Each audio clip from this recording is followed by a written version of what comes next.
ติดเด้ออะไรก็ใส่ไม้เมื่อไรได้ในได้บ่านะเด้อลองมันก่อนลองมันก่อนเฮ้ยโอ้เฮ้ยมาซะ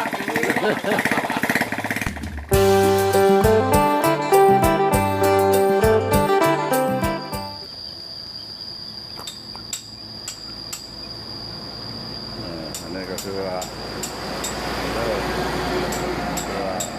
ปลายเป็นน้าเพราะว่าสะอาดแปลงรูปจักรทุกชนิดจอดยางเพื่อนเรามาซ่อมชอมพอให้เราได้ไปซื้ออันนั่นซื้อนี่สบายดี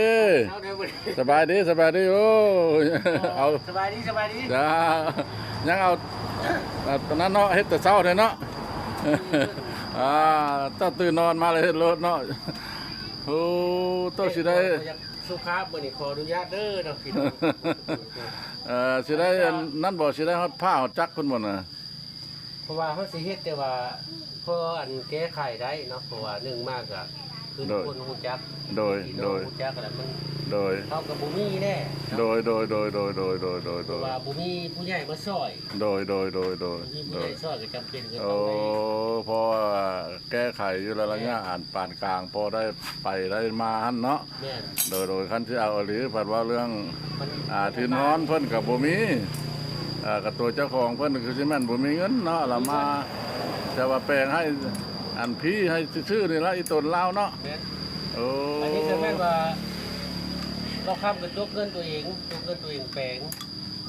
โดยว่านี่เนาะโดยว่านี่แหละแล้วเฮ็ดยอกแล้วเราจกเงินมาให้เบิ่ง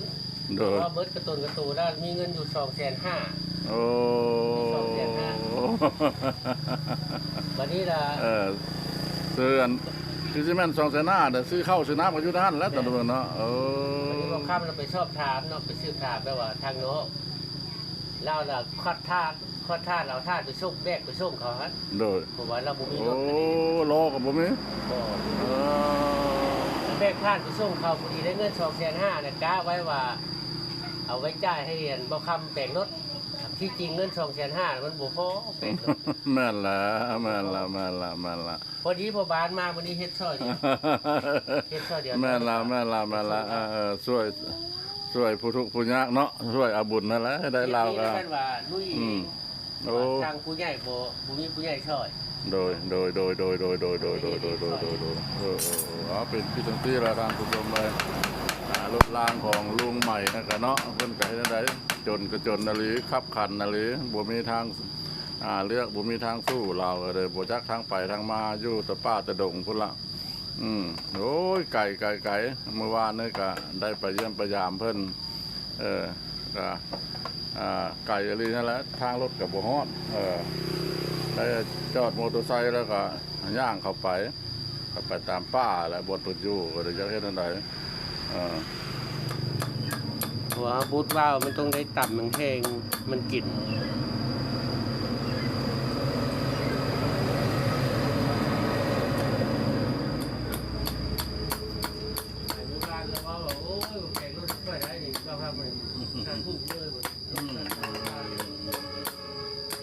เบื้องนี้แล้วว่าเขากำลังพักฟ้าที่แปลงได้บ่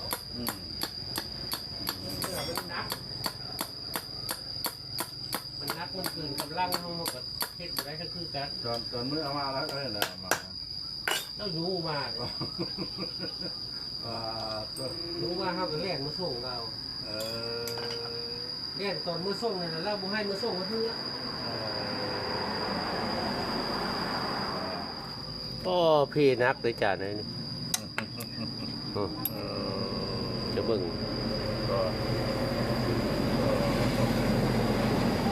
มันจะเหียดเลยเหียดมันละ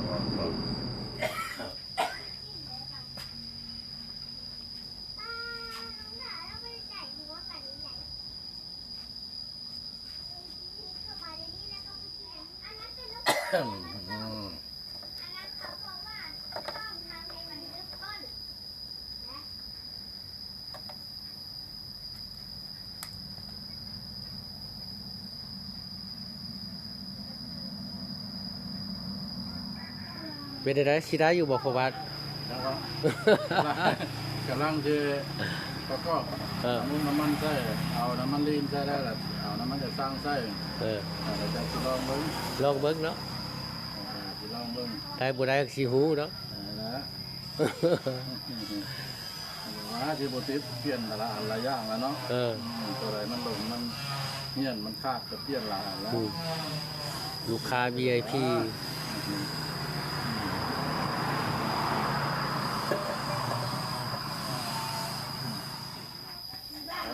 ติดเด้ออะไรก็ใส่ไม้เมื่อไรได้ในได้บ่านะเด้อลองมันก่อนลองมันก่อนเฮ้ยโอ้เฮ้ย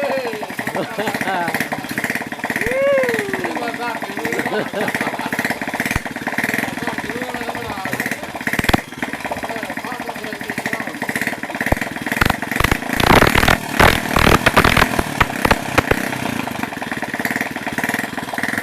มื่อนี้ก็ถือว่าได้มาซ่อมรถมอเตอร์ไซค์เนาะหรือว่าแปลงรถจักรให้ลุงอันนานาใหม่ที่ว่าอยู่โดดเดี่ยวเนาะครอบครัวเสียชีวิตเลี้ยงลูกขนาดละรถขี้กับบ่มีก็เลยได้เอามาแปลงให้ก็ได้ซื้อเครื่องใช้หลายอันหลายอย่างซื้ออุปกรณ์ใช้เนาะก็จกถงกันแล้วก็ยังบ่ได้ท่ายหมดแต่ว่าก็สำเร็จแล้วติดในเบื้องเลยก็เรียบร้อยแล้วมีแต่ประกอบประกอบท่อจักรท่อไฟท่ออย่างเข้าเรียบร้อยแล้วก็สิได้เอาไปมอบไปส่งให้เพิ่นพอเพิ่นได้ไปตลาดเนาะซื้อเนื้ออยู่เนื้อกินพอมาวันนี้แล้วก็พอประมาณนั้นละเนาะแล้วก็จะขออนุญาตนำท่านผู้ชมทั้งหลายแล้วขอโจบคลิปนี้ไว้เพียงซ้ำนี้ เราติดตามมื้อ เอา มื้ออื่นจังติดตามเบิ่งเนาะแล้วสิได้เอาไปมอบไปส่งให้เพิ่นแล้วเป็นจังใดแล้วก็ติดตามไปถ้าผู้ใด